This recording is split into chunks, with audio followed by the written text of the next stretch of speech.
Hi friends, I hope you are cozy and ready to read with me today. So today I'm reading The Tale of Despereaux, Chapter 8, titled To the Rats. The Mouse Council, 13 honored mice and one most very honored head mouse, heeded the call of Leicester's drum and gathered in a small secret hole off King Philip's throne room. The 14 mice sat around a piece of wood balanced on spools of thread and listened in horror while Despereaux's father related the story of what Furlough had seen. "At the foot of a king," said Leicester. "Her finger right on top of his head," said Leicester.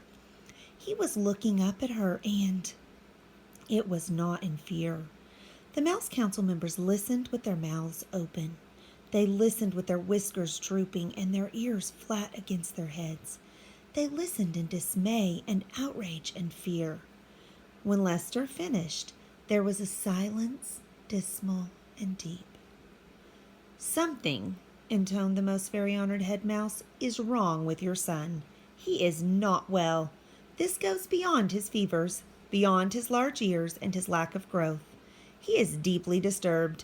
His behavior endangers us all. Humans cannot be trusted.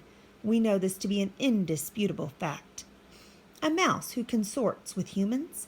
A mouse who would sit at the foot of a man? A mouse who would allow a human to touch him?"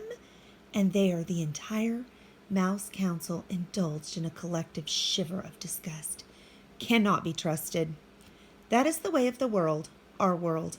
Fellow mice, it is my most fervent hope that Despereaux has not spoken to these humans, but obviously we can assume nothing. And this is a time to act, not wonder."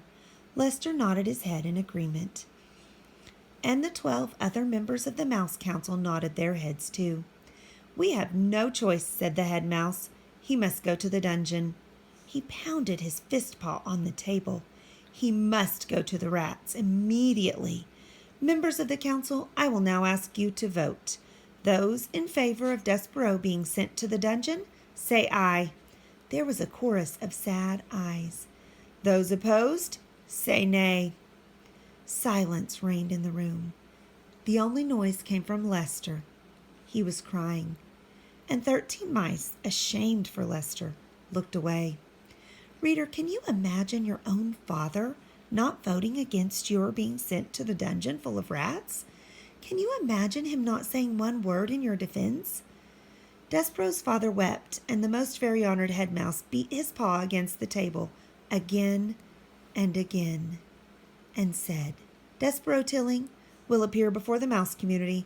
He will hear of his sins. He will be given chance to deny them. If he does not deny them, he will be allowed to renounce them so that he may go to the dungeon with a pure heart. Despereaux Tilling is hereby being called to sit with the Mouse Council." At least Leicester had the decency to weep at his act of perfidy. Reader, do you know what perfidy means? I have a feeling you do, based on the little scene that was just unfolded here. But you should look up the word in your dictionary, just to be sure. So think about that word, perfidy. Use the context around it. Use the clues. Leicester's dad performed an act of perfidy. It had to do with him not standing up for his son. See if you can figure out what perfidy is. See you soon. Bye.